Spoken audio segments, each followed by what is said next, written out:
Bueno, seguimos con, por supuesto, más noticias, más análisis, más discusión y más interacción a través de las redes sociales junto a usted, utilizando nuestro hashtag a las 10 p.m, nuestra cuenta oficial en Twitter, @Canal Antigua, también nuestra cuenta en Facebook, búsquenos como Canal Antigua, y las cuentas de nuestros analistas de esta noche, Hugo Novales y Giovanni Frati. El tercero de los temas que abrimos a su discusión, y por supuesto es un tema internacional muy interesante, es el hecho de que hoy se celebra el Día Internacional de Nelson Mandela. Hoy el gran Madiba cumple 95 años, está en una condición de salud pues muy complicada desde hace algunos meses, y por supuesto el pueblo sudafricano le ha rendido tributo a su máximo líder histórico, este hombre que pasó décadas tras las rejas de manera injusta por el régimen del apartheid, y que luego pues se da una apertura y llega a la primera magistratura de Sudáfrica, convirtiéndola en la gran nación arcoíris con la que él soñaba, y pues dándole no solo apertura a la gente negra, sino también respetando los derechos de la gente blanca. Es sin duda uno de los ejemplos más grandes del último siglo de un alma grande.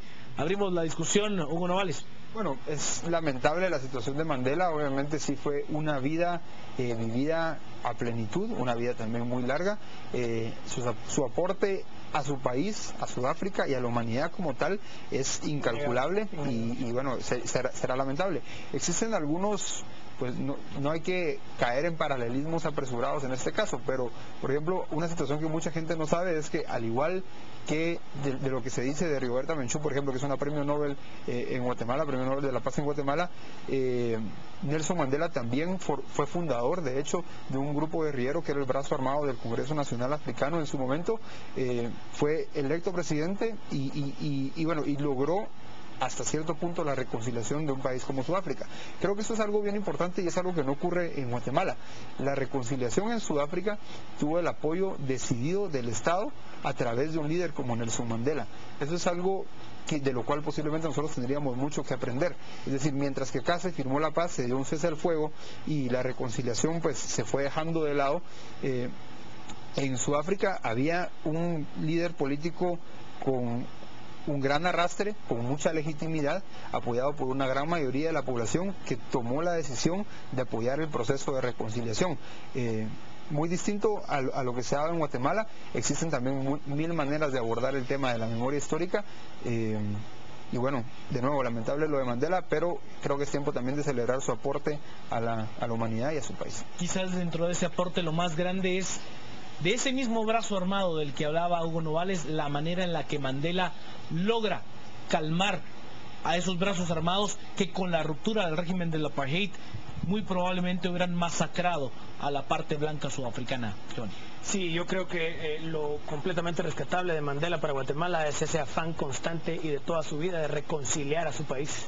Yo le diría, por ejemplo, a la extrema izquierda guatemalteca y a la extrema derecha, ¿por qué no se miran en ese espejo? ¿Por qué no miran, digamos, el gran valor de un hombre que peleó toda su vida por perdonar a su enemigo, por perdonar a su torturador?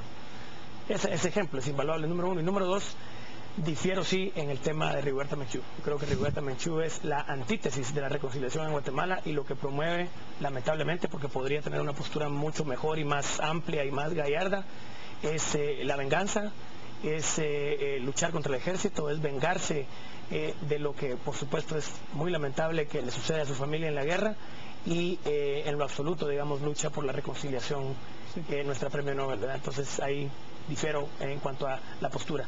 Sí, no es comparable, digamos, Rigoberta Menchú con la postura de un Nelson Mandela. No me gustaría continuar la defensa de Rigoberta Menchú porque me parece que no ese es el punto ahorita. Sin embargo, tenemos que entender también que el proceso de reconciliación en Sudáfrica tuvo características muy distintas a las que tenemos aquí en Guatemala, particularmente porque allá lo que se dio, primero que todo, no fueron juicios, sino que se dio un espacio para que las personas abiertamente pudieran confesar sus crímenes, y que esta confesión abierta en cierta manera les garantizaba cierta absolución o cierto nivel pues de seguridad de que no iban a ser procesados por ellos.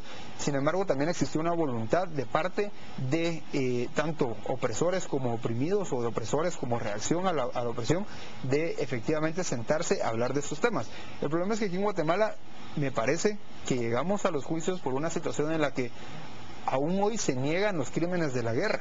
Entonces, obviamente, si se continúa con esta actitud, digamos, de decir aquí no pasó nada, o cuando se encuentra una fosa común, decir, bueno, eran muertos del terremoto, pues obviamente se tuvo se dio esta situación en la que se llegó a los juicios, que posiblemente no es la mejor manera de abordar el tema de la memoria histórica, porque no son los más favorables a la reconciliación. En cuanto a las fosas comunes, habría que decir que ojalá algún día se presente evidencia científica de que hay, digamos, responsabilidad penal de uno u otro bando en función a ese hecho criminal o supuestamente criminal de la fosa común. Recordar también que la Fundación de Antropología Forense de Guatemala ha descubierto 3.000 cuerpos luego de 15 o 20 años de trabajo diligente. 3.000. Vamos a las redes sociales, hablamos del tema de Nelson Mandela, 27 años privado de libertad, sin doblegar sus ideales. La educación es el arma más poderosa, una de sus frases más emblemáticas para Nelson Mandela. Walter nos dice, Mandela es un ejemplo a seguir, así deberían de ser los dirigentes de nuestro país, que nunca atacó a sus opositores. Juan Francisco García Corzo nos dice, Mandela es un ejemplo que irradia esperanza al mundo, esperemos un líder así en nuestro país. También Renato Coto nos dice, honor a quien honor merece, con el hashtag de Nelson Mandela. Sin duda es uno de los grandes líderes de todos los tiempos y que su historia de vida ha contribuido a este mundo.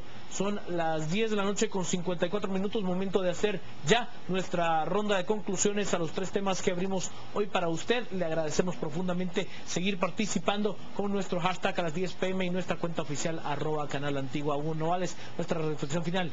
Bueno, siempre siguiendo con el tema de Mandela y el tema de la memoria histórica. De nuevo, me parece que es un gran aporte a la humanidad el que hizo Mandela.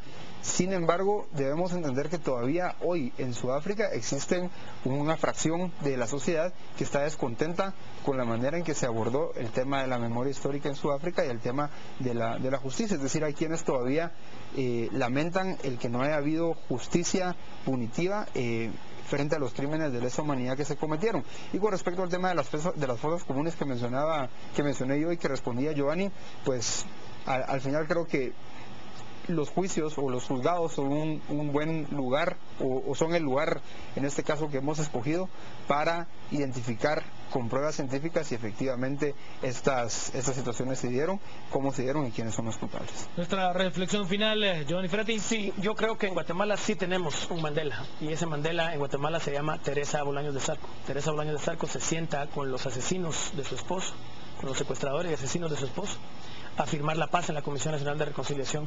Creo que si Guatemala podría entregar un Nobel, debería entregarle el Nobel a la figura y a la memoria de Teresa Bolaños de Zarco. Nosotros tenemos un émulo de Mandela entre nosotros y se llama Teresa de Zarco. Vamos a las redes sociales, tenemos interacción en vivo. José Emiliano Orellana, Diamantes Sudáfrica, no mencionan por qué, controles falta de información. También nos dice Mario Enríquez, es muy fácil romper y destruir, los héroes son aquellos que hacen la paz y construyen. Gran frase de Madiba. André Obando nos dice, en Guatemala quedó en palabras la reconciliación y hay cientos de grupos que buscan la confrontación. Santiago nos dice, qué triste el estado de salud del gran líder, ojalá se recupere pronto, ya que es uno de los últimos líderes íntegros que quedan en el mundo.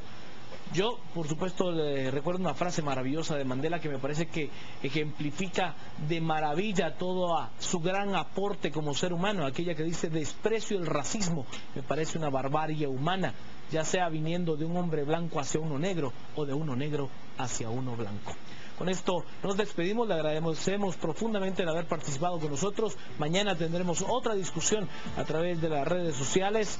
Por supuesto, desde ya abierto nuestro canal de comunicación, que es nuestra cuenta oficial en Twitter, @Canal Antigua, nuestro hashtag a las 10 p.m, las cuentas agradeciéndole a nuestros analistas de esta noche, Hugo Novales y su cuenta @HugoNC, Giovanni Frati y su cuenta @Frati Giovanni, y por supuesto un servidor, Juan Carlos Sandoval, @JK Sandoval _ Momento de dejarlo con el señor Ariel Amaya y No Somos Ángeles. Ariel, buenas noches. Buenas noches.